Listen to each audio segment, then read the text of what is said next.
Hello friends, আজকে খুব একটা স্পেশাল দিন। আজকে father's day. Happy father's day to all the father's. All my love and respect to all the father's. সব বাবারাই খুব ভালো থাকুক, সুস্থ থাকুক, এটাই আমি প্রে করব। আর আমার বাবা তো খুবই ক্যামেরা সাইলেন, বাবাকে তো ক্যামেরা আনতে পারবো না। আর দেখো, এই Father's Day, Mother's Day, specially এই Father's Day, Mother's Day, Valentine Day, Friendship Day, তাও ঠিক আছে, তাও বলছি না আর কি। তাও বন্ধুত্ব, ভালোবাসা কি আর একদিনে হয়? সেটা তো প্রত্যেকটা দিন, প্রত্যেকটা মুহূর্ত। কিন্তু মাদার্স ডে, ফাদার্স ডে যে আলাদা করে সেলিব্রেট করা, এই যে একটা ফ্যাশন, মানে সোশ্যাল মিডিয়াতে তো পোস্ট করতে হবে।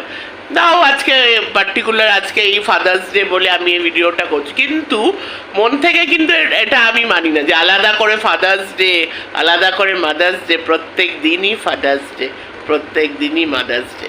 তো চলো, সবাইকে উইশ করলাম হ্যাপি ফাদার্স ডে। সব বাবাদের জন্য আমার অনেক অনেক ভালোবাসা। টাটা।